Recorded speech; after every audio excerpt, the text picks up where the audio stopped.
Itu saya lihat banget dalam kasus Jessica. Kenapa? Kasus Jessica tuh saya tahu karena waktu dia nanganin itu, saya juga nanganin perkara di Krim Itu Krisnamukti itu hari terakhir, Pak, datang sendiri ke Kejati, Pak. Untuk Minta P21 karena masih P19 sampai detik terakhir. Dari pungli itu puluhan miliar pasti itu satu lapas. Itu udah pasti kalau dihitung semua dari bawah ke atas. Belum dari jual kamar, terus kita mau masukin barang-barang di sini ya. Belum kita ngomong ke yang paling hebat, yaitu adalah apotek, Pak. apa itu? Apotek, dia sebut apotek itu adalah bagi tempat kamar di mana bisa jualan narkoba. Pertama, bukti sipir-sipir itu minta sama istri saya aja ada. Dia WA ke istri saya minta duit. Oh, jadi ada percakapan WA-nya. Ada bukti percakapan rekod, WA. Ya toh? Bukti transfer uang, istri saya waktu beli kamar itu ada transfer uang, Pak.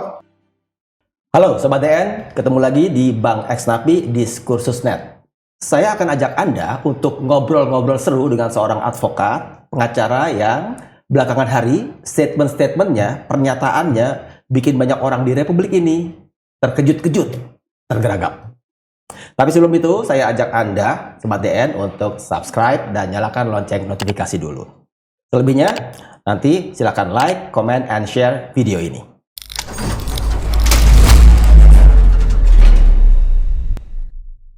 Sobat DN, ini dia narasumber yang saya janjikan tadi, Bapak Alvin Lim, seorang pengacara vokalis ini yang tanpa tedeng aling-aling menceritakan buruk rupa penegakan hukum di negeri kita.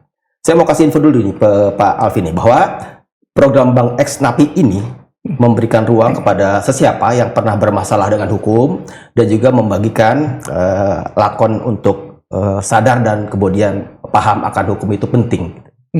Jadi itu dulu basis kita ngobrol-ngobrol itu.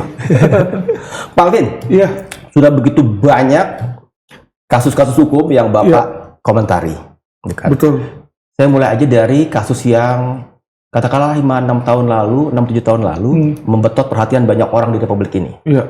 Soal kematian seorang Wayan Mirna Salihin yang kemudian vonis bersalahnya dijatuhkan kepada sahabat sendiri, Jessica Wongso, Jessica Kumala Wongso. Pak Alvin melihat konstruksi kasusnya bagaimana terhadap seorang Jessica di kasus ini? Oke. Jadi kalau saya lihat ya, inilah salah satu bentuk kesewenangan hukum. Kenapa kita bilang itu sebuah kesewenangan hukum? Banyak orang berpikir bahwa sistem hukum kita nggak bagus, banyak yang bilang kayak gitu kan. Tapi sebenarnya bukan sistem hukum yang nggak bagus, Pak. Ya, mereka itu udah tahu hukum seperti apa, tapi mereka tidak melaksanakan yang seharusnya dilaksanakan. Kenapa seperti itu? Jadi bagi orang yang nggak tahu hukum ya, secara singkatnya hukum itu pidana itu ada dua, pidana material sama pidana formil. Pidana material adalah orang salah apa dihukum berapa lama. Kalau formilnya itu adalah tata caranya, bagaimana dia untuk melakukan pidana tersebut, ya kan? Jadi nggak bisa nih seorang tiba-tiba, kamu bersalah, tangkap. Nggak bisa, penangkapan itu ada tata caranya. Ya karena itulah yang namanya pidana formil. Di dalam kasus Jessica, pidana formil itu sama sekali tidak dilakukan, Pak. Kenapa? Yang dilanggar dalam pidana formil itu banyak sekali. Ya, contoh, ya kan? Kita tahu Jessica itu pertama kali di polisi jalan, polisi itu melakukan lidik dan sidik. Orang aja nggak tahu lidik itu apa. Polisi itu harusnya tahu lidik itu membuat terang sebuah perkara. Jadi perkara yang nggak terang harus dibikin terang dulu, Pak. Kalau udah terang bahwa ini pidana, barulah dia sidik. Sidik itu mencari tahu siapa pelakunya dan alat buktinya. Nggak usah jauh-jauh, Pak. Hakim aja bilang, ini nggak ada dua alat bukti. Kalau nggak ada dua alat bukti, berarti lidik sama sidiknya dilakukan nggak? Kagak dilakukan, Pak. Bahwa yang selama itu dilakukan oleh timnya Krisnamurti di Reskrim Polda Metro Jaya waktu itu apa jadinya? Ya itu dia, kesewenangan itu, Pak. Jadi harusnya itu polisi mencari dua alat bukti, bukan mencari pengakuan. Yang dilakukan Krisnamurti selama 120 hari menahan si Jessica agar Jessica itu diancam, ditekan untuk mengaku. Itu yang saya lihat. Karena dia dimasukin ke sel tikus. Padahal KUHAP itu ngomong loh. KUHAP itu bicara, terdakwa, tersangka itu punya hak ingkar. Apa artinya? Berbohong aja dia boleh. Apalagi nggak ngomong, itu boleh. Ya, di Amerika itu ada yang namanya Miranda Law. Miranda Law itu biasa kalau orang-orang ditangkap, biasa polisi ngomong tuh, you have the right to remain silent. Anything you said will go against you in the court of law, gitu kan. If you don't have a lawyer, one will be appointed to you. Artinya apa? Hak-hak dia dibacakan, Pak. Ya. Nah, ini haknya Jessica itu tidak diberikan. Itu yang saya lihat. Jadi dari awal itu sudah malfunction di situ. Jadi sudah bukan hukum yang ditegakkan, Pak. Itu saya kasih tahu sekarang ini. Jadi baik itu polisi, jaksa maupun hakim menjadi alat ikut serta dalam apa? Kriminalisasi. Tapi saya nggak bisa bicara waktu itu. Kenapa? Nah. Karena saya bukan lawyer Jessica. Saya punya yang namanya kode etik. Jadi kalau lawyer yang udah nanganin, saya nggak bisa bicara, Pak. Itu yang terjadi. Jadi pada Jessica tidak berlaku presumption of innocence ya? Orang udah langsung bilang, udah kamu ngaku aja deh. Berarti kan polisi aja udah bilang gitu, udah kamu ngaku aja deh. Kalau kamu ngaku aja kan berarti dia sudah yakin si Jessica itu bersalah. Padahal yang menentukan salah atau enggak kalau di dalam hukum itu adalah hakim. Dan hakim itu sebenarnya tidak boleh memutuskan. Pasal 183 KUHP itu bilang, hakim itu memutuskan seseorang bersalah dengan 2 alat bukti dan keyakinan hakim. Jadi ada kata dan, Pak. Alat bukti 2 dan keyakinan hakim. Bukan 2 alat bukti atau keyakinan hakim, itu beda loh. Kalau atau salah satu aja. Jadi hakim yakin nggak ada alat bukti bisa. Ini enggak. Jadi di pidana itu dibilang dan keyakinan hakim dan 2 alat bukti. Jadi 2 alat bukti ini mutlak harus ada. Dan ini dalam kasus Jessica tidak ada. Saksi yang melihat dia membunuh nggak ada. Keterangan saksi juga kagak ada. Yang ada tuh asumsi. Asumsi itu nggak bisa dipakai untuk memvonis seseorang. Kalau waktu itu jaksa nggak salah, ingat saya ya, itu memakai circumstantial evidence, bukti-bukti tidak langsung. Tidak sahkah itu? Pak, alat bukti yang sah itu sudah dinyatakan di dalam hukum kita. Pasal 184. Alat bukti itu keterangan saksi, keterangan ahli, keterangan terdakwa, bukti petunjuk, dan bukti surat. Jadi kalau circumstantial evidence itu bukan 1 dari 5 ini. Bukan keterangan saksi, bukan keterangan ahli, bukan keterangan terdakwa, bukan bukti surat, bukan petunjuk, ya bukan keterangan, bukan alat bukti, Pak. Jadi kalau tidak ada 2 dari sini, tidak bisa, Pak. Jadi nggak bisa dia bikin-bikin sendiri. Asumsi sendiri tuh nggak bisa. Tapi bahwa jaksa kemudian maju di persidangan dengan circumstantial evidence itu, dan kemudian vonis hakim nyatakan Jessica itu bersalah, bagaimana Bapak lihat itu? Ya seperti yang saya bilang, Pak, itu kesewenangan hukum. Yang terjadi ini kesewenangan hukum. Jadi seharusnya yang kayak begitu tuh dikenakan pasal 421 KUHP. Penyalahgunaan wewenang, Pak. Dari polisinya, jaksanya, hakimnya sebenarnya layak masuk penjara. Dikenakan pasal 421, hukuman penjara 2 tahun. Tapi ada nggak yang berani dan mempidanakan? Saya rasa kalau saya jaksa agungnya mungkin. Kalau nggak, kagak akan jalan, Pak. Kagak ada yang berani tuh. Percuma jadinya. Jarang, Pak, yang mengenakan pasal penyalahgunaan wewenang. Bapak lihat nggak di antara 3 pilar itu, yang Bapak sebut tadi, ada semacam orkestrasi untuk membuat Jessica harus dinyatakan bersalah gitu? Oh, lihat banget, Pak. Ada apa dibaliknya menurut Pak Alvin? Kira-kira. Jadi gini, Pak, mereka ini sudah terbiasa kerjasama bareng. Awalnya kerjasama ini kerjasama yang baik. Maksudnya kerjasama yang baik adalah antara kepolisian, kejaksaan, polisi kalau udah selesai sidik, berkas lengkap pasti ke jaksa. Karena dia udah sering terjalinlah yang namanya hubungan, Pak. Hubungan makin dekat, kadang-kadang ada yang perlu dipaksain. Jadi maksudnya ini kasus sebenarnya nggak bisa P21. Tolong deh, ayo, gitu kan. Minta tolong. Jadi polisi ini minta tolong dulu sama jaksa. Ditolonglah sesuatu yang harusnya tidak. Nih. Nanti sama, jaksa suatu saat mau minta tolong sama polisi, bisa. Polisi ini tolong dong, yang itu lu naikin biar gue bisa tuntut. Yang seharusnya enggak juga. Jadi terjadilah yang namanya kalau kita orang Chinese itu ngomongnya kong kali kong, Pak. Itu saya lihat banget dalam kasus Jessica. Kenapa? Kasus Jessica tuh saya tahu karena waktu dia nanganin itu, saya juga nanganin perkara di Krim Itu Krisna Mukti itu hari terakhir, Pak. Datang sendiri ke Kejati, Pak. Untuk? Minta P21 karena masih P19 sampai detik terakhir. Bolak-balik itu ya. Nah, detik terakhir baru di P21. Aneh, Pak. Seperti itu. Dan kenapa? Dari tahanan pun saya juga dengar. Waktu ditahan, si Jessica ditahan, ada satu orang juga bilang sama saya, dia di sel tikus terus. Sel tikus itu cuma orang yang melanggar, Pak. Melanggar aturan. Kalau dia ditahan, melanggar aturan. Misalnya ketika ditahan, dia pakai narkoba. Bolehlah dimasukin ke sel tikus. Tapi kalau untuk mengambil pengakuan dimasukin sel tikus tuh nggak boleh. Nggak boleh ditekan untuk mendapatkan pengakuan dari seorang tuh nggak boleh. Itu tugas polisi mencari 2 alat bukti di luar pengakuan orang itu. Jadi polisi itu yang harusnya mencari pengakuan. Nah karena dia nggak bisa, dia tekanlah si Jessica terus. Makanya dia bilang, udah kamu ngomong aja biar supaya ini lebih ringan. Kan Jessica ada sempat bicara seperti itu kan. Dan saya yakin yang Jessica ngomong benar. Kenapa? Kalau memang Jessica bersalah, ya kan, dan si Krisnamurti punya alat bukti lain, Pak, nggak perlu ditaruh di sel tikus, biarin aja dong. Ini kenapa dia masih menekan seperti itu? Pak Alvin, ini tentang sel tikus jadi menarik nih. Mungkin banyak orang juga belum tahu. Itu bukan rekaan ya Pak? Ada tuh Pak sel tikus. Oh ada Pak. Dan di setiap lapas atau setiap rutan atau setiap tahanan itu berbeda Pak. Jadi kayak di Polda Metro itu dia ada di sel tahanan kriminal umum. Jadi tahanan itu ada beberapa tahanan. Jadi di Polda aja ada beberapa tahanan. Ada tahanan kriminal umum, ada tahanan narkoba. Kriminal umum yang di depan, tahanannya yang narkoba tuh di belakang yang dekat masjid di situ.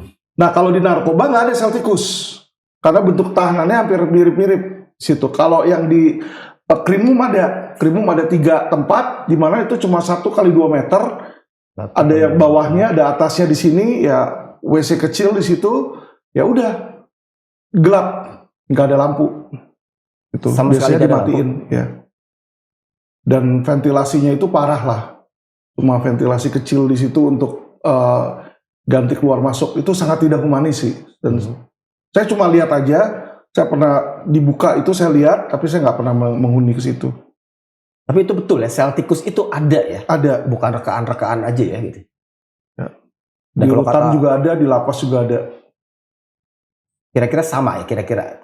Beda-beda Pak. Kalau lapas Salemba, sel tikusnya gede. Rame-rame, dia lebih kayak Mapenaling. Jadi beda-beda sih, ada yang gede, ada yang kecil. Kalau di rutan Cipinang sama lapas Cipinang kecil, dia kecil-kecil, mestinya buat 1-2 orang, tapi bisa ditaruh ke situ, bisa 4 orang, 7 orang, kadang orang sampai harus berdiri, harus duduk di situ, nggak bisa tidur. Itu ada di situ. Dan kalau yang di sana di rutan lebih parah. WC-nya itu bukan WC duduk, tapi cuma pipa doang.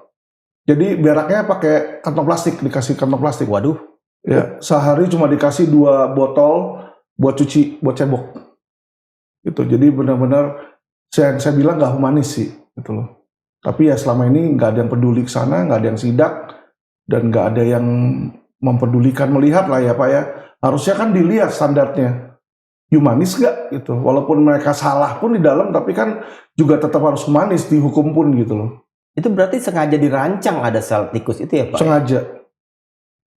Ya memang buat orang-orang yang nggak bener di situ lah. Maksudnya udah ditahan tapi masih juga nakal gitu kan. Ya dia lakukan seperti itu. Ada yang memang sampai dipukul pakai rotan, pakai kayu, pakai kawat gitu loh. Kalau memang merekanya ngebandel gitu loh. Tapi kadang-kadang bukan karena itu. Karena misalnya diperes kagak mau ngasih duit. Yang repot tuh di situ. Ngaku kagak mau ngaku, padahal kan dia misalnya masih tahanan di titipan. Titipan kan seharusnya sebenarnya masih wewenang kejaksaan atau wewenang polisi kan. Tapi bisa aja di situ karena untuk memperoleh pengakuan ditaruhlah di sel tikus. Nah itu yang menurut saya nggak setuju. Tadi sempat Bapak bilang kalau diperas nggak mau bayar, itu siapa yang meras Pak? Sipir lah, oknum-oknum sipir. Jadi di sana sudah menjadi rahasia umum, setiap orang yang masuk bayar. Baru pertama kali datang aja di luar, ditelanjangin, dilihat kalau ada duit diambil dulu sama sipirnya, itu udah pasti. Ya kan? Nah, masuk ke dalam kamar, di situ Mama Penaling akan nanti disortir, dipilih mana yang punya duit, mana yang kagak.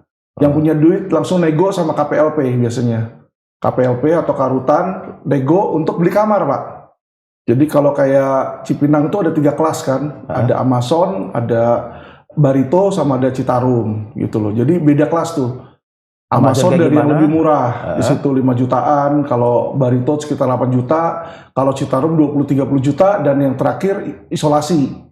Nah kalau Salemba beda lagi gitu loh, ABC juga, tapi dia yang di kelas C-nya itu yang dijadiin tipikor. Itu gitu. Berdasarkan apa? Fasilitasnya atau luas ruangannya atau apa ya Pak itu? Fasilitas Amazon dan negonya biasanya Pak. Jadi ada satu ruangan yang sama, orang beli 100 juta nih. Ada tahanan tipikor yang sama beli 3, misalnya 300, dia beli 1,5 miliar. 1,5 miliar dia beli 3. Karena kenapa? Dilihat orangnya itu punya duit, kasusnya triliunan, dan dia di situ kena vonis 15 tahun. Jadi karena dia bilang, oh kamu kan lama 15 tahun, ya udah 1,5 miliar. Dan orangnya bayar. Situ. Begitunya Pak ya? Iya. Jadi pelayanannya sih sebenarnya kalau bagi orang kaya ya Pak, sangat humanis Pak. Bagi orang kaya. Bisa membeli fasilitas di sana jadinya? Bisa. Jadi sebenarnya ya kalau saya lihat ya sudah, saya juga nggak banyak bicara karena humanis juga buat mereka, dan ketika saya bicara juga pasti banyak komplain dari para tahanan dong. Nanti mereka, Pak Alvin ngapain sih ngomong-ngomong kayak begitu? Kamu kan juga pernah ditahan gitu loh. Nanti kalau jadinya nggak enak gimana? Tapi saya sih sebenarnya maunya gimana ya? Maunya di penjara itu humanis, tapi nggak usah ada pemerasan. Kalau pengalaman personal Pak Alvin waktu di penjara gimana tuh? Masuk di beli yang mana? Seperti yang saya bilang, waktu saya di dalam tahanan pun juga saya juga kena peras. Tapi nggak separah orang-orang lain. Kenapa bisa nggak separah orang lain? Jadi untungnya itu saya udah diatensi sama menteri. Waktu pertama kali datang itu teman saya udah WA, menteri yang langsung kontak ke Kalapas. Jadi Kalapas langsung detik itu juga kontak, saya dipindahin ke rumah sakit Pengayoman. Nah di Pengayoman itu di sana harusnya bayar tuh biasa kalau ke sana 50 juta, 100 juta. Untuk berapa lama? Izin buat terbang seminggu 2 minggu lah di situ kan. Nah, tapi saya karena menteri yang ini tidak bayar sama sekali. Sampai di sana sempat 8 bulan. Cuma di sana diperas sama orang dalamnya, disuruh bayar setiap minggu 2 juta, 5 juta. Sebenarnya dia nggak bilang yang mesti bayar, tapi Pak Alvin tolong bantu dong gitu kan. Nanti minggu depan ada lagi. Selalu ada lagi gitu loh. Mau pulang kampung lah, ada tamu lah, ada inilah. 1001 macam alasan, intinya tiap minggu kita jadinya ngasih mereka. Gitu, ngasih si kepala penjaganya ini.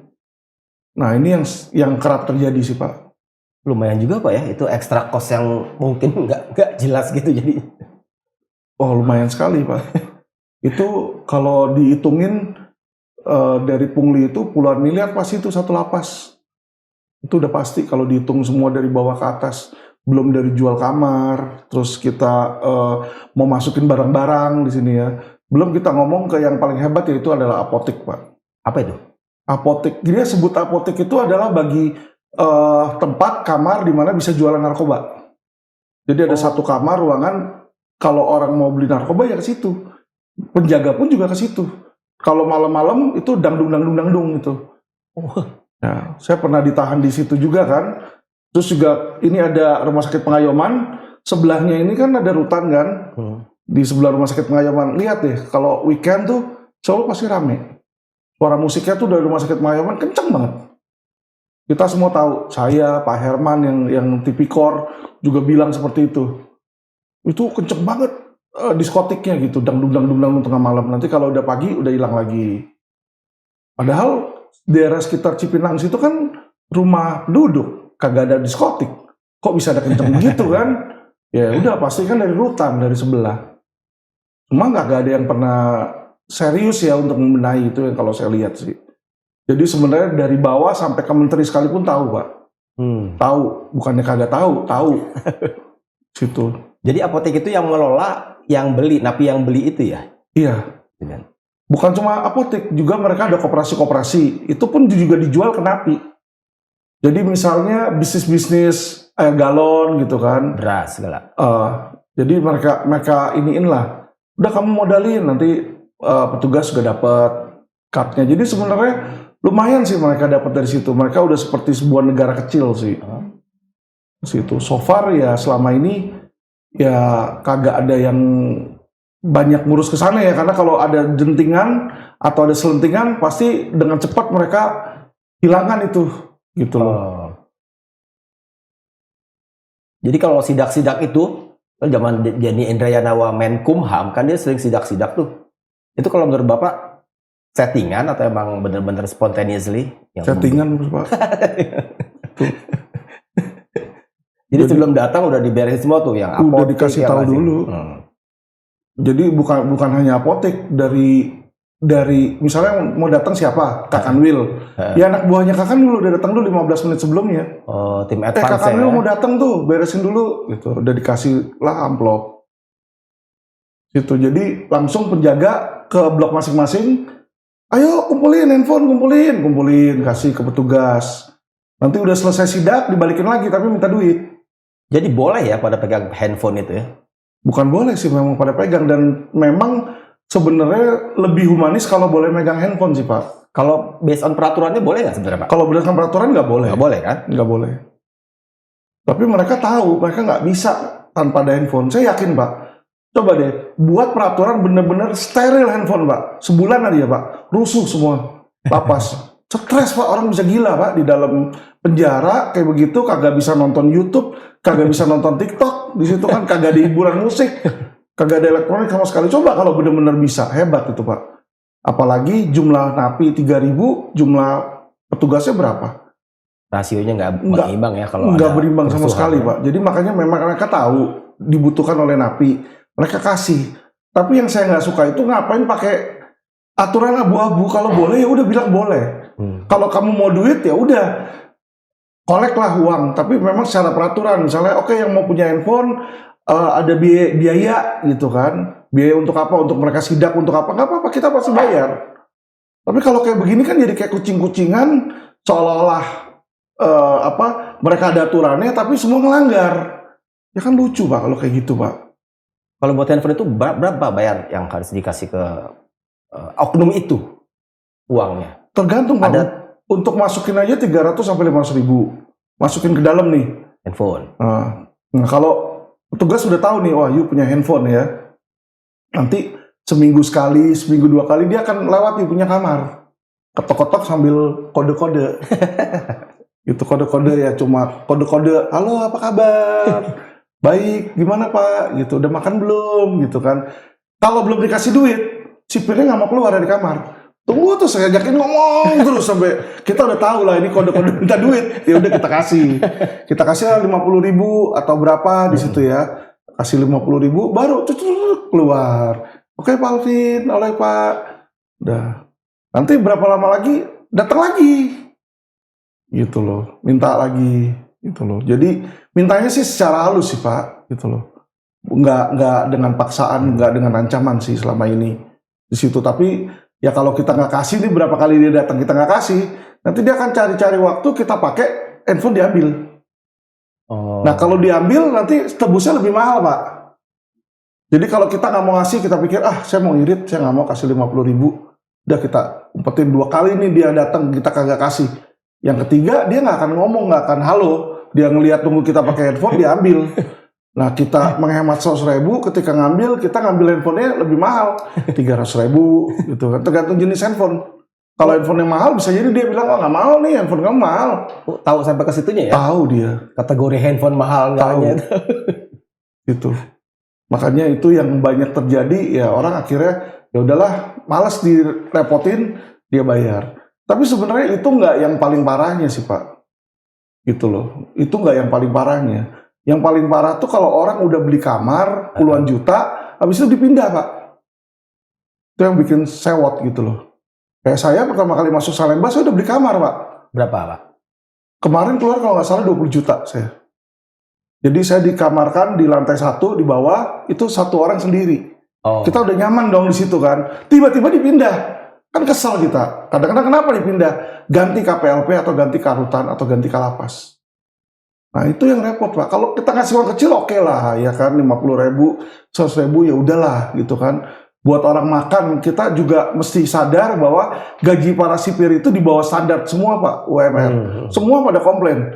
Banyak yang udah kerja puluhan tahun keluar itu bingung dia mau ngapain dan tidak ada uang simpanan. Banyak. Jadi nggak semua sipir buruk loh Pak. Saya lihat di situ Pak, misalnya ada 4 grup, itu ada 1 atau 2 sipir yang memang bagus. Jadi kalau di grupnya dia sama sekali tidak pernah minta duit, dikasih uang pun tolak, ada. Gitu. Jadi yang saya ngomong ini tidak berlaku untuk semua. Ada yang baik, ada yang buruknya ya Pak di situ. Ada oknum berarti ya? Ada oknum-oknum di situ. Nah, Pak Alvin bisa bicara banyak detail itu, ada bukti-buktinya Pak? Ya jelas Pak. Pertama bukti sipir-sipir itu minta sama istri saya aja ada. Dia WA ke istri saya minta duit. Jadi ada percakapan WA-nya? Ada bukti percakapan WA. Ya toh? Bukti transfer uang, istri saya waktu beli kamar itu ada transfer uang Pak. Tapi ya mereka nggak pakai nama itu sipir. Selalu pakai nama misalnya, jadi mereka itu ada 1 rekening penampungan Pak. Escrow account ya? Ya. Jadi semacam orang yang memang nggak di situ, akunnya dipakai gitu kan untuk ngambil uang, tarik uang itu ada di situ. Nanti dikenain potongan 3% sampai 5% lah di situ. Nah itu bukti transfer kita ada ke sana. Cuma ya sudahlah, kalau saya sih nggak terlalu pusing ke situ. Kita kan ngomong seperti ini sebenarnya bukan jelek-jelekin orang tertentu, tapi ingin perbaikan sistem aja sih. Kalau di saya seperti itu, Pak. Kan saya nggak sebut nama orang tertentu si A, si B, si C, karena memang saya nggak mau mencelakakan karir dia, toh. Tapi sistem ini harus dirubah, karena ketika orang masuk ke dalam, dia baru bisa ngerasain, oh ini kayak begini gitu loh. Kasihan juga sih Pak, yang nggak punya uang. Iya. Yang punya uang sih ya enak-enak aja ya. Kalau yang nggak punya berarti pasrah aja. Untuk semua yang dia timpakan ke dirinya ya. Ya. Ya fasilitas yang nggak ada, apa segala macam ya. Yang nggak punya uang di dalam itu cari uang sebenarnya nggak susah Pak, gampang. Caranya? Jadi pembantu orang lain, namanya tamping, tahanan pendamping. Tahanan pendamping. Jadi misalnya orang nggak punya uang, ya udah deh, si A ini punya duit, ya udah aku jadi tamping kamu ya. Kamu perlunya apa? Cuci piring apa semua dia nginiin, dia yang bersihin kamarnya, dapat duit lah dia tiap minggu. Dan itu 1 minggu aja kayak saya bayar tamping, saya 250.000 Pak. Berarti kan sebulan 1 juta. Ya? Ya toh lumayan loh. Lumayan. Pembantu di luarnya belum tuh dapat segitu. Kan dia makan nggak usah bayar, makan sama minum dibayar sama rutan. Itu uang bersih dia. Ada yang di sana mijit Pak. Jadi kalau saya dipijitin, satu kali mijit tuh 50.000 sampai 100.000 saya kasih orang. Ada yang jasa bekam di situ, banyak sih. Ada yang jasa cuci baju di dalam. Jadi itu napi yang memang ngebantu gitu loh, ngebantu napi lain. Itu banyak di dalam tahanan tuh banyak. Kayak pasar gelap ekonomi jadinya ya. Kurang lebih seperti itu Pak. Negara dalam negara kecil lah saya bilang. Baik. Itu tadi dari kasus Jessica, jadi kemana-mana tuh ya. Jadi banyak informasi baru dari Pak Alvin nih. Sekarang saya loncat ke informasi yang juga bikin geger negeri ini. Belum lama kan Pak Alvin bilang bahwa seorang Ferdy Sambo yang ex jenderal polisi yang punya pengaruh kuat di Polri ketika aktif, bekas Kadif Propam kan, tidak pernah tidur di selnya di Lapas Salemba. Pernyataan itu ada berubah nggak sekarang kalau saya tanya? Enggak sih. Jadi selalu sama, saya orangnya konstan Pak. Dan saya pun sudah diancam sama lawyer mereka akan dilaporkan, dia bilang kan. Ya gimana kalau yang saya tahu seperti itu, gimana saya harus berubah tuh? Saya ditahan di Lapas Salemba Pak. Dia katanya ditahan di Lapas Salemba. Selama saya di Lapas Salemba, saya memang nggak pernah lihat orangnya Pak. Yang namanya tahanan baru yang tiap kali datang Pak, itu kita semua lihat loh. Selain si Ferdy Sambo itu, kita lihat kenapa? Karena ditaruhlah di dalam sebuah lapangan yang orang baru, ditaruh di sebuah lapangan, dipotakin Pak rambutnya satu persatu. Jadi kita ngelihat, kayak sekarang ngomong kayak, ada teman baru nih, ya kan? Kita lihat dan kadang-kadang kan, mana yang bisa diomsetin atau bagaimana kan? Karena tahanan pun omsetin tahanan Pak. Omsetin itu apa nih istilahnya? Omsetin maksudnya bisa cari untung. Ya kan siapa nih yang kira-kira bisa dipalak lah, siapa yang kira-kira bisa, ya itu yang terjadi Pak, ya kan. Jadi kita juga sudah nungguin Ferdy Sambo jujur punya ngomong, apalagi saya udah nungguin dan saya udah tanya ke setiap foreman dan setiap didengkot di sana, lu lihat nggak Ferdy Sambo? Kagak. Lu lihat nggak? Kagak. Dan saya nanya juga ketika saya di rumah sakit. Katanya menteri kan saya lagi di rumah sakit. Nah itu yang saya mau konfrontir bahwa kan Ferdy Sambo di Lapas Salemba kalau menurut keterangan menteri atau Kalapas ya sekalipun ya, itu dari tanggal 24 sampai 29 Agustus 2023. Sementara Pak Alvin pada masa-masa itu sedang dirawat di rumah sakit. Jadi kan nggak ada ketemunya sama sekali secara fisik dengan Ferdy Sambo. Jadi berdasarkan apa Pak Alvin ngomong bahwa Ferdy Sambo tidak pernah tidur di selnya di Lapas Salemba? Pertama saya tanya ke penjaga. Waktu saya di rumah sakit kan tiap kali selalu dia nganter dong dari Salemba. Saya tanya, kamu lihat Ferdy Sambo nggak? Kagak. Terus kedua, saya tanya sama orang yang saat itu ada di sana. Jadi sel Mapenaling itu, ya kan, satu blok sama orang-orang ini, foreman ini, saya WA mereka Pak. Dan saya ada bukti WA-nya Pak. Oh, ada bukti lagi nih ya? Ketahanan itu. Jadi di WA itu saya tanya, ya kan, saya bilang, Om ada nggak orang itu si Ferdy Sambo? Saya kasih nih di sini kan. Jadi ini kita nggak usah sebut namanya, tapi biar bisa kelihatan ya, ini orang ini yang tahanan tipikor, yang paling lama di sana dan dia tahulah semuanya tentang itu. Nah ini kalau dilihat pada tanggal Ferdi Sambo masuk itu katanya bulan Agustus. 24 kalau nggak salah ya. Bukan bulan Agustus, Pak. Iya, Agustus tahun 24 sampai 29 kan cuma 5 hari kalau kata Agustus 25. Nah, 25. Nah ini namanya saya tutup aja yang di atas.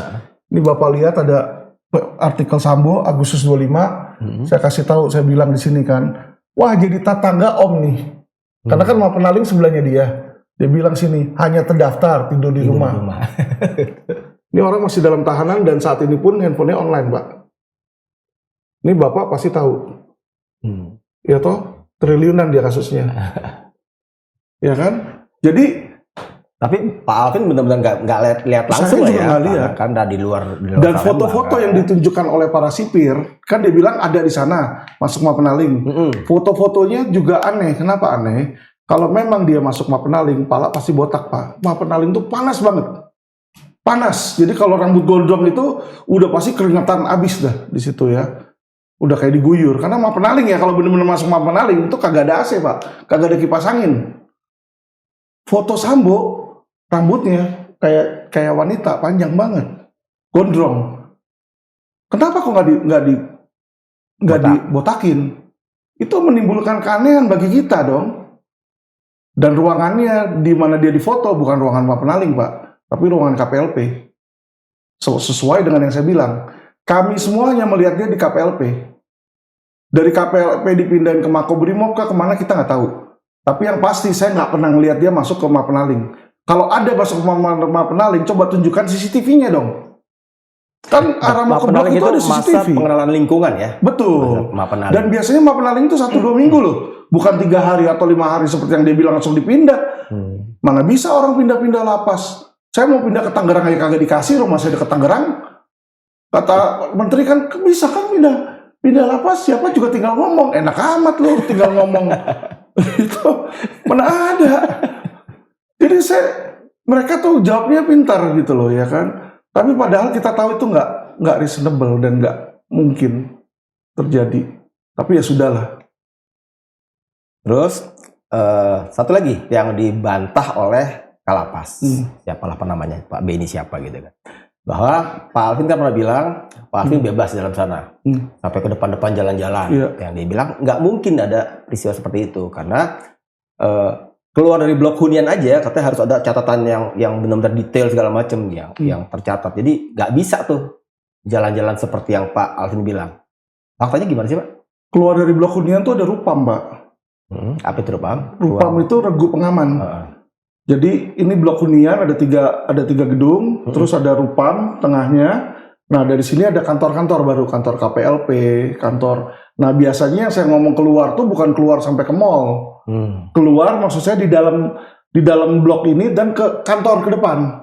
Nah orang biasa kantor depan nggak boleh, saya boleh. Kok ada pengecualian buat Pak Alvin? Ya seperti yang saya bilang, karena saya dekat sama Napi Spesial itu pun punya kantor di depan. Jadi saya ikut ke depan boleh, Pak. Ini Napi Spesial siapa lagi nih, Pak? Napi yang beli 3 kamar itu 1,5 miliar, Pak, itu. Nah, saya sama dia. Jadi dia kadang kalau nerima yang masuk pun kadang setara menteri ke situ. Jadi ya jangan ngomong Kalapas udah nggak berani, Pak. Karena tamunya dia skala menteri. Ini yang dia lagi urus sekarang ini proyek BUMN yang dealnya yang tanda tangan nanti Jokowi. Wah, ya kan kita ngomongin napi itu ada napi-napi powerful loh, Pak. Ya, dimana keluar pun masih bisa jadi politisi lagi kayak Anies. Keluar kan, Anies itu kan dulu ketua umum Demokrat, Pak. Orang nomor 2 setelah SBY misalnya kan. Dan sekarang orang-orang di dalam kan masih banyak, Pak, yang kuat-kuat. Anas Urbaningrum. Iya, Anas Urbaningrum maksud saya. Ya toh. Nah, jadi yang di Salemba pun juga ada yang orang kuat, Pak. Rutan Cipinang pun juga ada orang kuat. Rutan Cipinang kemarin orang kuatnya baru pindah ke Sukamiskin, Pak. Surya Darmadi itu juga kuat. Itu uang dia yang disita aja 5,7 triliun, Pak. Kita kerja 7 turunan nggak mungkin punya uang segitu, Pak. Dia punya. Cash-nya dia aja 5,7 triliun, Pak. Di bank. Ya kan? Powerful loh. Itu cash baru yang di Indonesia, Pak. Belum di Singapura, Pak. Lawyer yang datang Skala Lucas tuh kemarin ke LP Cipinang. Sekarang dia pindah ke Sukamiskin karena Sukamiskin lagi obral. Boleh keluar jalan-jalan 50 juta bisa 10 hari di sana. Makanya pada ke sana. Si Surya Darmadi pindah ke Sukamiskin, si Beni Cokro juga kan triliunan. Jadi kalau dibilang kagak bisa, bohong lah Pak. Itu sistem semua ada celahnya. Dan mereka juga tahu sebenarnya celahnya, tapi mereka biarkan. Karena mereka tidak ada keinginan untuk berubah, percuma juga gitu loh. Kita mau ngomong gembar-gembor, mereka nggak ada niat memperbaiki, untuk apa? Harusnya mereka ada berita kayak begini, mereka panggil dong saya. Ya dong, si Menkumham harusnya, Alvin coba kesini. Ya toh, dia kenal saya, dia tahu nomor telepon saya kok. Pak Menkumham dia ngontak ke lapas, pindahin saya ke rumah sakit Pengayoman kan dia. Dia kan tahu. Itu riwayat pertemanan Pak Alvin dengan Pak Menteri gimana ceritanya? Jadi saya punya teman satu, itu teman dekatnya Menteri. Nah, teman saya ini satu anggota Dewan Pertimbangan PDIP, Pak. Jadi saya banyak teman-teman pejabat juga di sana. Jadi mereka yang ngomongin kan ke sana. Nah, makanya sebenarnya tahu ya, mereka tahu. Cuma mereka lebih memilih untuk tutup mata karena mereka sudah merasa ini sudah tidak bisa dirubah. Oh iya? Nah, menurut mereka seperti itu, udah nggak bisa dirubah, jadi untuk apa? Apalagi beberapa anggota DPR juga kan bilang, ya kan, korupsi ini adalah minyak pelumas ekonomi. Udah susah kalau udah ngomong kayak begitu. Apalagi ada Menko Polhukam kita bilang kan, malaikat aja kalau masuk ke sistem Indonesia bisa jadi iblis. Repot kan tuh, malaikat loh. Jadi kalau dia aja ngomongnya udah begitu kan, itu kan apa yang keluar dari mulut dia, keyakinan dia Pak, izin. Saya juga makanya bingung gitu loh, kok Menko Polhukam kita aja ngomong kayak begitu. Di TV lagi Pak. Kalau saya ngomong Pak, kena penistaan Pak. Dia bilang malaikat masuk ke Indonesia jadi iblis, kan penistaan nanti saya kan. Untunglah dia ngomong, bukan saya.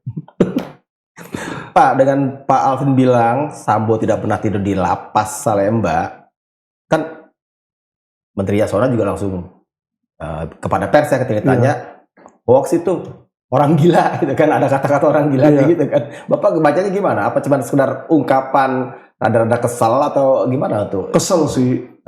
Kalau menurut saya dia juga tahu kan, dia bilang kan, ya pantesan Pak Alvin, kan saya bilang, saya selama di sana nggak pernah lihat Sambo. Saya tanya orang nggak ada yang tahu.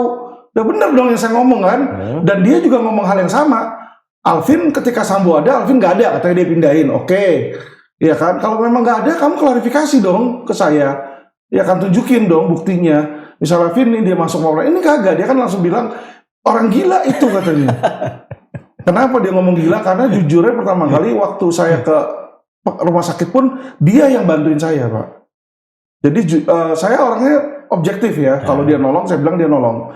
Dia ada nolong ya, karena kalau saya nggak dipindahin ke rumah sakit saat itu, ya mungkin saat ini saya udah RIP gitu loh. Waduh. Iya Pak, memang saya waktu itu udah parah sekali. Udah gagal ginjal parah sekali, muka saya udah hijau di situ kan.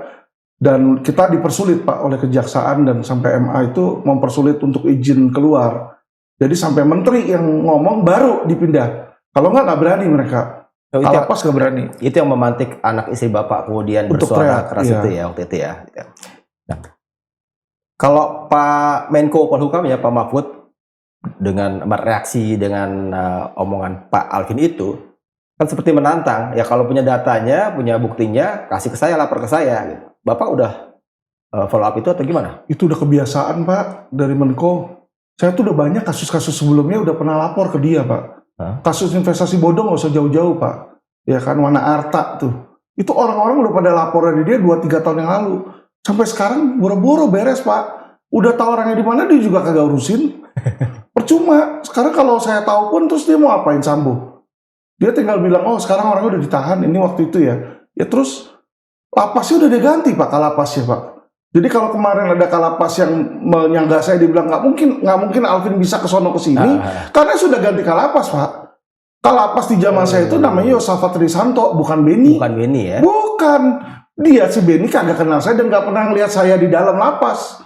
Jadi bagaimana dia bisa tahu saya jalan-jalan atau kagak? Bukan dia loh kalapasnya loh Pak. Udah diganti Pak. Jadi hal yang kayak gitu cepet banget dirotasi. Kemarin saya ada bukti WA Johari sama Rusdan kan yang minta-minta duit tuh sama istri saya. Perinannya saya taruh di podcast kan. Sekarang orangnya 2 itu udah kagak di Pengayoman Pak, langsung dipindah Pak ke Kanwil di situ. Jadi percuma Pak. Yang mereka lakukan bukan yang ngeluarin, tapi ya udah disimpan dulu kayak Napoleon lah. Nanti udah selesai ya kerja lagi, masuk lagi ke dalam sistem. Itu cara-cara meredam isu ini gitu ya? Iya. Kayaknya begitu ya, cara-cara itu yang dipakai. Cara mereka seperti itu. Jadi kita melihat, ya gak ada perubahan juga kalau kayak gitu. Sedihnya di situ, Pak. Oh, sebelum saya pindah lagi, ini masih terkait Sambo nih. Saya juga pernah ingat Pak Alvin mengomentari tentang Sambo ya. Kebakaran gedung Kejaksaan Agung. Yang secara officially disebut-sebut itu dari puntung rokok pekerja kan.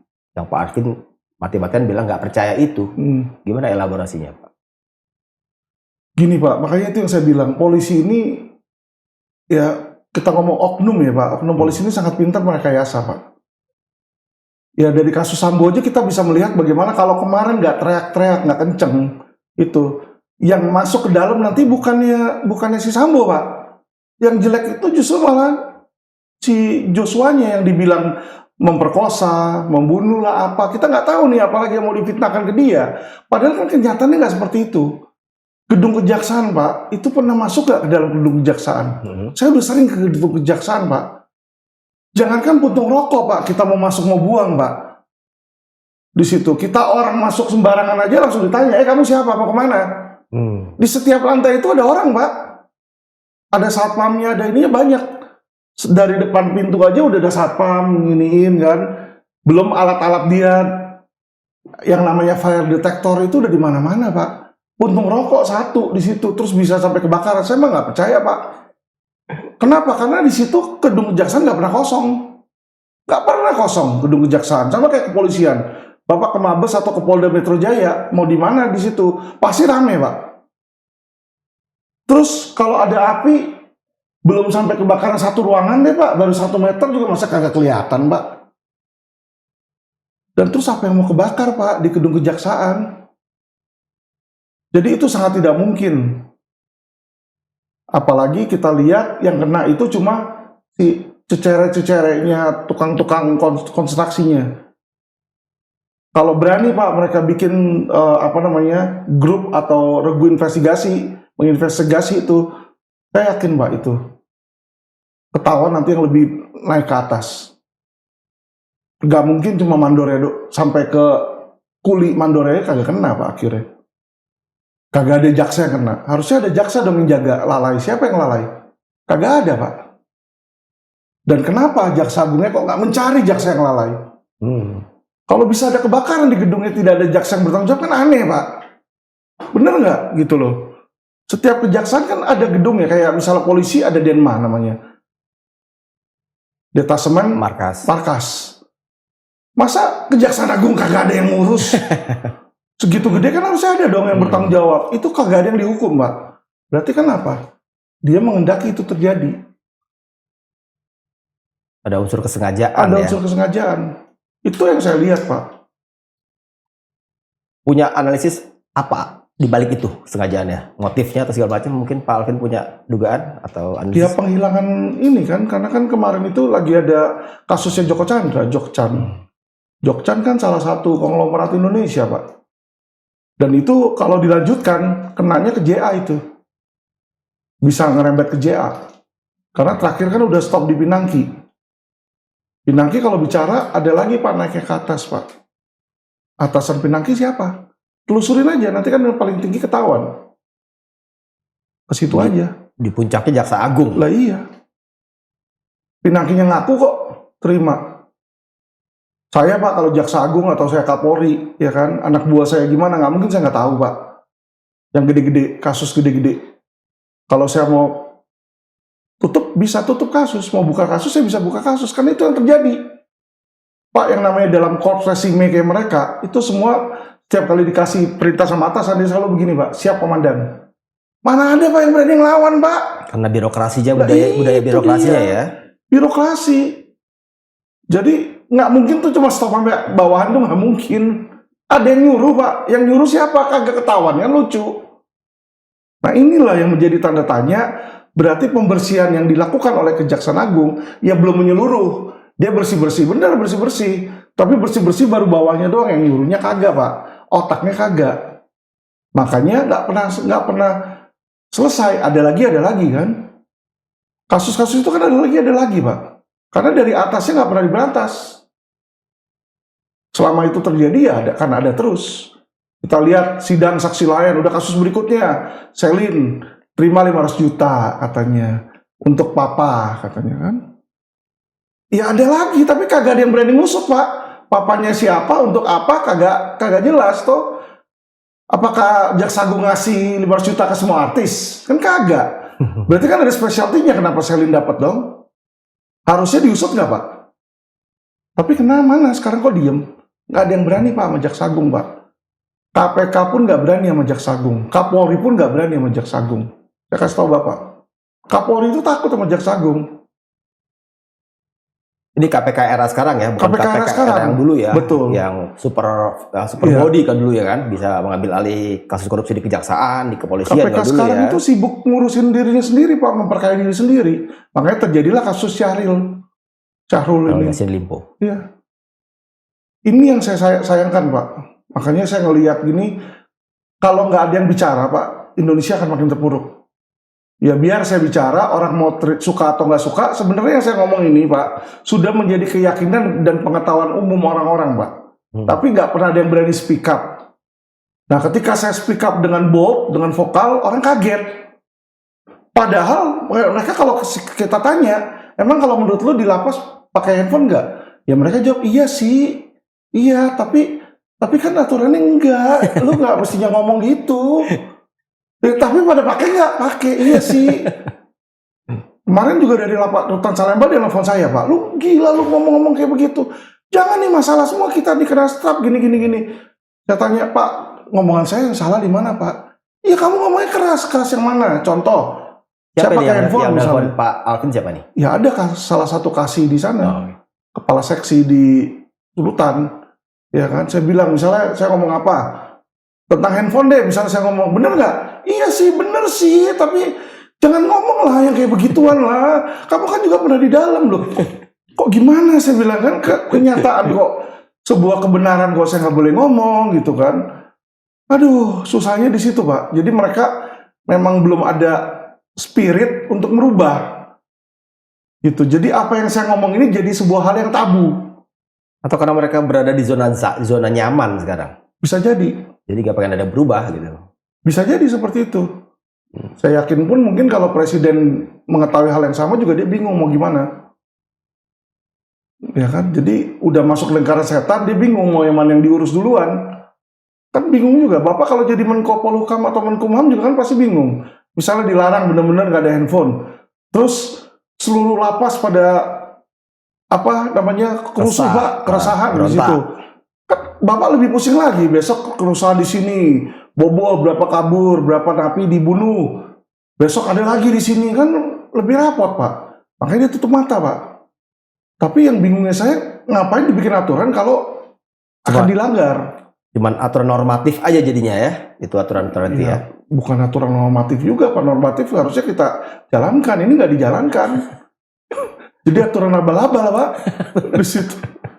Nah itu loh makanya saya kadang-kadang against ke situ. Mereka semua bilang wah Pak Alvin palsuin KTP ya kan 6 tahun. Saya akhirnya masuk penjara 2 tahun. Sedangkan terang-terangan Pak, saya di depan umum kasih tahu ya kan dugaan, kita masih ngomong dugaan kenapa? Karena belum ada vonis pengadilan. Jaksa Agung punya KTP 3 Pak. Saya udah kasih tahu ke publik, kasih tahu ke media. Saya kasih tahu ke polisi Pak, nggak ada yang berani Pak ngusut Pak. Itu Jaksa Agung punya 3 KTP dengan 3 tanggal lahir yang berbeda Pak. Berarti pasti ada yang palsunya dong. Buktinya udah ada. Ini kalau ada yang mau kopinya saya bisa kasih nih, ada 3 nih. Dapat dari mana Pak Alvin? Loh ya dapat lah dari media-media pada kasih ke saya Pak. Dan ada jodohnya Pak. Jadi misalnya KTP yang tanggal lahir A ya kan sesuai dengan ijazah dia. KTPB sesuai dengan rekor dia di kejaksaan. Jadi dia pakai gitu loh data tersebut yang berbeda satu sama lain. Itu aja tidak diproses, Pak. Nah ini loh makanya kenapa saya teriak. Oke, saya di penjara nggak apa-apa. Tapi sama dong yang lain yang melakukan hal yang sama harusnya kan sama. Bener nggak, Pak? Katanya equality before the law. Kalau nggak kayak gitu ya udah nggak usah bilang equality before the law, jangan kuar-kuar. Karena kan kemarin kita tahu misalnya Kapolri, ya kan ketika dipilih di fit and proper, dia mengeluarkan janji. Jangan takut setelah saya jadi Kapolri, hukum tidak akan lagi hanya tajam ke bawah, tapi juga akan tajam ke atas. Ya ilah, tajam ke atas gimana? Investasi bodong yang saya ngomong sama dia, saya kasih tahu dia, mandek semua, Pak. Kasus triliun itu nggak ada yang jalan, Pak. Indosuria, satu orang ditangkap, malingnya bukan satu, Pak. Belasan orang, udah saya kasih namanya belasan orang, yang ditangkap cuma satu, kambing hitam. Yang lain lepas, Pak. Didengkotnya lepas. Net 89, 8 orang jadi tersangka. Sekarang 8-8-nya lepas ketika saya di dalam, Pak. Ketika nggak ada yang ngekorin, lepas semua, Pak, 8-8-nya, Pak. Yang lepasin juga Jenderal Bintang 1, Pak. Saya udah sebut namanya itu di podcast. Dan hanya saya yang berani. Setelah saya sebut namanya nih minggu ini saya udah dapat undangan 2 kali sama dia. Yang saya belum datang. Dia undang saya resmi 2 kali. Kira-kira untuk apa, Pak? Ya apa lagi lah, Pak. Gitu. Tutup mulut lah. Ya kalau dia bilang fitnah, laporin dong. Iya kan? Kita naikin aja ke pengadilan. Saya buka kan datanya lebih rame lagi toh. Kagak berani toh.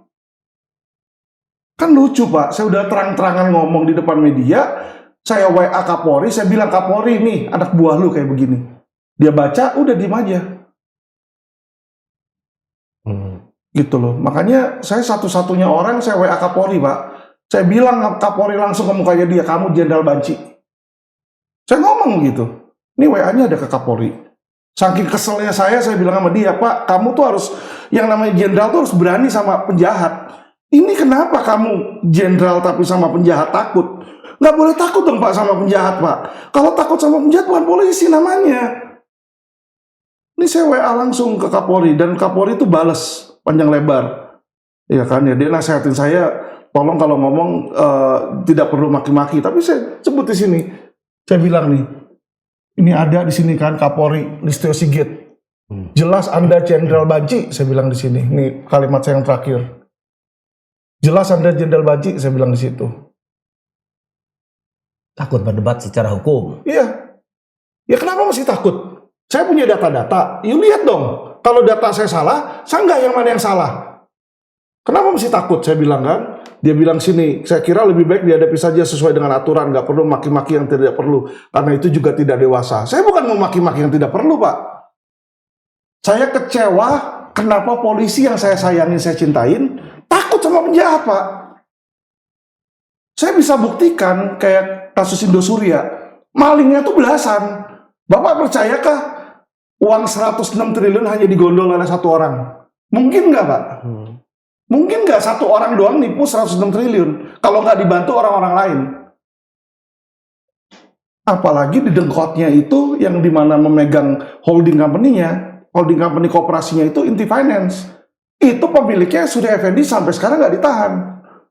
Dan itulah yang sudah dijanjikan jenderal lain, anak buahnya Listio, mau nahan, tapi nggak ada yang berani nahan. Di situ saya kecewa, Pak. Polisi menurut saya itu harusnya gagah berani, Pak. Bukan takut sama penjahat. Bukan dikasih duit malah diem. Ya toh? Nah ini makanya kekecewaan saya, kalau mereka bilang saya menghina, saya mencemarkan, ya sudah. Tapi saya hanya mau mereka berubah, dan saya mau mereka menjadi orang yang bisa saya banggakan, Pak. Masa orang terima suap dari penjahat, masa kita puji-puji? Kan nggak mungkin, Pak. Saya memuji-muji mereka. Karena yang saya lihat sekarang, Pak, Polri, jaksa, dan polisi yang saya lihat zaman sekarang itu seperti itu, Pak. Banyak oknum. Nggak semua ya, Pak. Iya. Banyak oknum. Jadi untuk saya memuji mereka, susah, Pak, keluar dari mulut saya. Pak Alvin, kalau perkenan boleh minum dulu biar ini. Ntar saya tetap nanya ya, Pak ya. Satu kasus lagi ketika Pak Alvin terang-terangan bilang bahwa kejaksaan itu adalah sarang mafia. itu kan juga rame juga. Iya. Bahwa Persatuan Jaksa seluruh Indonesia kali ya yang kemudian kebakaran jenggot untuk kemudian bereaksi melaporkan itu juga mempolisikan itu kan ya. Iya. Itu ceritanya gimana sebetulnya Pak? Riwayatnya. Jadi saya itu kan ada podcast ya, jadi sering dipanggil-panggil juga kan. Nah, kita ada podcast sendiri juga yang namanya Quotient TV. Ya. Nah, di situ saya bikinlah monolog di mana saya bicara tentang pengalaman saya. Yang pertama, video pertama adalah pengalaman saya dengan oknum jaksa, Pak. Ya, oknum jaksa, di mana oknum itu memeras klien saya untuk meminta duit. Jadi, yang namanya saya lawyer, saya kan dengar informasi, satu dari klien, kedua dari narasumber lain kan. Jadi dia bilang, Pak Alvin, aku diperas nih. Oh iya, diperas sama siapa? Yang namanya klien kan kita tanya dong, diperas sama orang leasing, namanya Hadi. Saya tanya lagi Hadi, lu orang leasing, lu ngapain minta duit ke klien gua? Lu mau meras ya, gua laporin polisi lu. Oh bukan saya Pak Alvin, saya minta ini karena mobilnya sekarang, mobil klien saya ini disita sama jaksa. Dan agar mobil ini bisa digunakan si pinjem pakai, mintalah dia duit beberapa puluh juta si jaksa itu. Nah, saya bilang benar, jaksa yang minta. Ini Iya. kasus leasing tapi sampai ke kejaksaan ya Pak ya? Iya, sampai kejaksaan. Jadi mobilnya itu disita karena dipakai sama orang di dalam perjalanan ke kepolisian, dipakai sama polisinya disita. Jadi sebenarnya mobilnya ini tidak terlibat kesalahan sama sekali, Pak. Makanya bisa dipinjam pakai. Iya kan? Tapi untuk pinjam pakai itu si jaksanya ini minta duit. Minta duit lah di beberapa puluh juta. Jaksa ini ngomongnya kan ke orang leasing dong, karena orang leasing yang mau minta mobilnya balik. Mobilnya itu masih dalam leasing Pak, dia nggak bayar lanjutannya. Jadi of course orang leasing mau ngambil mobilnya balik toh. Nah dia mintalah si yang mengambil leasing ini untuk bayar. Gitu loh, dia bayar mobilnya itu ya kan berapa puluh juta ke si orang leasing.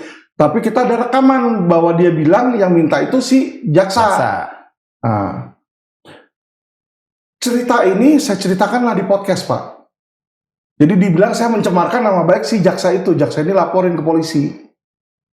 Padahal kalau hal yang kayak begitu, yang harusnya dilaporin bukan saya. Si Hadinya. Yang ngomong kan Hadi yang minta.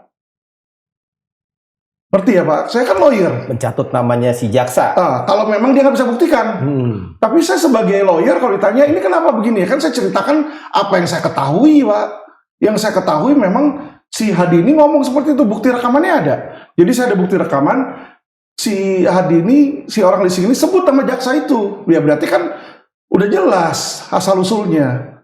Nah dilaporin lah. Dan laporan inilah yang dibilang Kejaksaan Agung Sarang Mafia. Itu ada video lain lagi Pak. Jadi ini dua video dijadiin satu sama dia.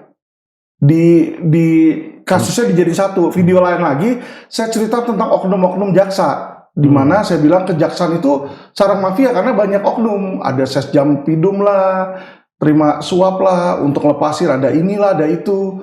Nah ketika saya ngomong Kejaksaan Agung Sarang Mafia, ini semua laporan dijadiin satu Pak. Nah inilah yang di PS19 sama jaksa. Kenapa di PS19?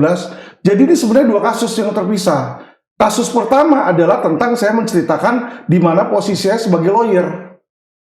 Jadi kalau ada lawyer, misalnya Bapak bilang, Bapak dipukul. Bapak keterangan, saya ditanya sama polisi lagi atau ditanya sama wartawan Kompas misalnya, klien kamu kenapa? Klien saya dipukul sama si B, karena Bapak ngakunya ke saya kan begitu. Masa saya yang salah Pak? Ternyata Bapak bukan dipukul sama B, tapi dipukul sama C. Yang fitnah saya atau Bapak? Jadi ini yang orang-orang mesti tahu. Paham nggak Pak? Jadi kayak contoh yang Ratna Sarumpait itu ngaku dia digebukin, ya kan? Digebukin sama pendukung. Nah, terus si Fadlizon yang mendengar, Fadlizon yang keluar-keluar ke TV. Itu Ratna dianiaya gini. Si Fadli lo yang ngomong, bukan Ratna lo. Ratna nggak ngomong ke TV lo. Nah, terus ternyata hoax, Pak.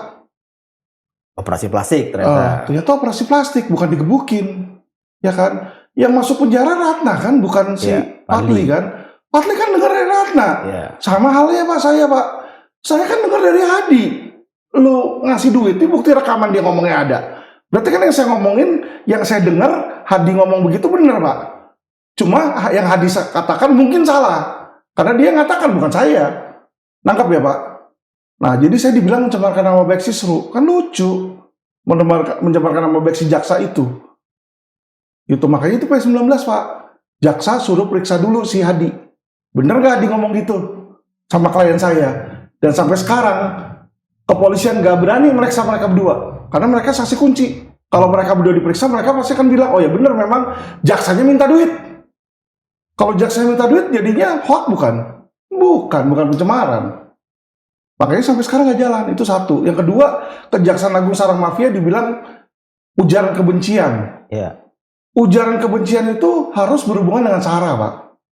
Kalau pencemaran nama baik dengan orang, ya kan, karena mencemarkan nama baik, harkat, martabat seseorang, harus orang loh, Pak. Ya, pertanyaan saya, Pak, Kejaksaan Agung itu apakah orang, apakah sara? Orang bukan, Kejaksaan Agung apakah nama orang? Ada KTP namanya Kejaksaan Agung, kan kagak, Pak. Itu adalah sebuah tempat, sebuah institusi. Institusi tidak ada, Pak. Pencemaran institusi itu nggak ada. Itu tidak ada pencemaran institusi. Pencemaran itu hanya nama baik orang. Terus kedua, ujaran kebencian terhadap sara, nggak ada.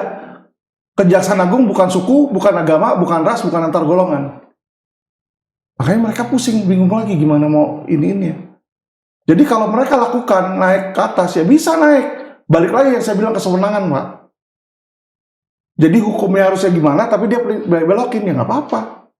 Jadi kasus ini sampai di mana nih ujungnya nih Pak? Saat ini status Bapak apa? P19. Statusnya sampai di P19. Dia belum melengkapi P19 itu, Pak. Jadi Bapak tersangka berarti? Tersangka. Sekarang ya. Ya, nggak apa-apa. Paling ujungnya tersangka abadi. Udah 200 laporan polisi. Dan bukan cuma jaksa yang laporin saya. Jaksa ngelaporin. Henry Surya pun, Indosuria laporin saya. Ya kan, polisi pun ada laporin saya yang waktu kasus Sambo tuh, ada yang laporin tuh anak buahnya Sambo. Jadi udah banyak, Pak. Pak Alvin ini masih berapi-api nih untuk menegakkan, melempangkan yang belok-belok di penegakan hukum kita. Harus, Pak. Pak, Bapak kan secara fisik, mohon maaf nih kan, juga digerogoti penyakit-penyakit udah kan, udah kurang fit lagi, gagal ginjal, gagal jantung, pneumonia atau segala macam gitu kan. Ini udah itu baru keluar lagi dari penjara di Natal kemarin ya, belum lama, belum 1 bulan genap ya. Pak, itu nggak takut pengaruh ke itu semua, Pak? Dengan Bapak masih ngegas terus begini nih, Pak. Pengaruh ke kesehatan, terus ke semangat untuk itu gitu. Justru bagi orang yang kenal saya, termasuk istri saya juga tahu, saya kalau lagi semangat, sakitnya hilang, Pak. Jadi lagi semangat ngurusin kasus atau gimana tuh, kerja, ada aja tenaga. Tapi nanti kalau lagi kayak kemarin ditahan gitu kan, kerjanya kagak ngapa-ngapain kan, bengang-bengong, tidur, duduk begitu, tiba-tiba sakitnya macam-macam keluar, Pak. Kita bingung gitu loh, kadang-kadang saya juga bingung, istri saya sendiri juga bingung. Lu gak ngapa-ngapain kok sakit banyak begini, ternyata lu sakitnya parah sih gitu. Kadang kita kagak tahu, Pak. Jadi yang saya juga ada teman baik, Pak Samsul juga ngomong sama saya, dia bilang, Vin, lu tuh sebenarnya harusnya udah mati, dia bilang. Karena lu semangat aja, lu jadi kayak mayat hidup lu. Mayat tapi lu hidup terus, dia bilang itu. Jadi semangat kamu yang bikin kamu hidup, kata dia gitu. Saya juga kagak ngerti sih, Pak. Tapi memang sakit saya sebenarnya parah sih. Saya juga sadar. Kadang-kadang saya juga kalau lagi down gitu kan, kayak kagak pengen ngapa-ngapain gitu, kayak pengennya cepet-cepet dipanggil gitu kan. Tapi kalau kayak begitu, pasti keluarga saya marah. Nggak istri saya, nggak anak saya pasti langsung noel gitu kan. Papi apaan sih? Jangan begitu gitu loh. Cuma kadang-kadang saya juga merasa ya hampa aja, Pak. Maksudnya buat ngapain lagi ya hidup kayak begini, ngelihat ini pada berantakan semua kayak begini. Setiap hari pagi siang malam ngelihat hukum, tatanan hukum tuh berantakan banget ya. Dan orang yang harusnya membenahi, Pak, ya. Saya baru baca berita koran hari ini, Menko Polhukam bilang hukum di Indonesia compang-camping. Yang ngomong Menko Polhukam sendiri ngomong gitu, saya bingung, Pak, gara-gara kepala. Lu Menko Polhukam, lu yang punya kekuasaan, lu yang punya jabatan, ngomong kayak begitu. Lu kerja ngapa beresin? Jadi kasar ngomong, misalnya saya punya pembantu rumah tangga, Pak. Rumah saya kotor. Pembantu saya cuma ngomong doang, ini rumah kotor banget sih, rumah kotor banget sih, rumah kotor banget sih. Padahal dia ada pel, dia tinggal ngepel. Dan tugasnya ngepel. Dia kagak ngepel, cuma ngomong kayak begitu. Kalau itu pembantu gue, udah gue gampar itu, Pak. Sayang aja, presidennya baik kan. Presiden Indonesia kan baik sekali, Pak. Kloyo begitu kan. Iya gitu kan. Mana berani gampar nempeleng. Kalau Prabowo mungkin berani nempeleng menteri. Dia kagak akan berani, Pak. Makanya berani ngomong kayak gitu, ya kan. Penegakan hukum 5 gitu kan. Dia sendiri akui jelek. Padahal yang mestinya bersihnya dia. Yang mampu membersihkan dia, Pak. Bayangin, Pak. Kalau Menko Polhukam aja nggak bisa merubah tatanan hukum, lah siapa lagi, Pak? Nanti dia bilang presiden. Sedangkan presiden bilang kalau ada apa-apa, kalau ada kasus nih, saya ke presiden. Pernah kan waktu itu presiden bilang itu urusan dari menteri, itu urusan Kapolri. Selalu ke bawahnya. Bawahnya aja kalau Menko Polhukam aja bawahnya bilang kagak mampu loh, terus atas kagak mampu, kemana lagi, Pak? Berarti kan memang tidak ada kemauan mereka untuk merubah, toh? Itu yang saya lihat. Iya deh, Pak Alvin, ini luar biasa nih masukan-masukannya kan. Ya niatnya sih bagus banget gitu, tapi emang pasti jalannya terjal ternyata yang harus dilewatin Pak Alvin nih kan. Banget, Pak. Mudah-mudahan Pak Alvin nggak putus banget, nggak juga down kemudian, supaya ya ada yang bisa dilihat lah dari perjuangan ini gitu Pak ya.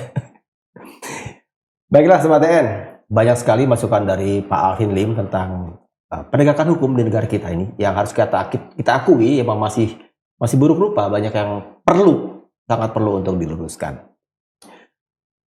Diskursusnet akan terus memberikan pencerahan tentang persoalan-persoalan semacam ini kepada Anda. Tapi jangan lupa, Diskursusnet juga bukan cuma sekadar punya program yang namanya Bang X Napi yang seperti sekarang ini, tapi juga ada Open Minded, ada Mimbar Bebas, dan satu lagi Setirin Aja. Jadi pantengin terus Diskursusnet seterusnya. Tapi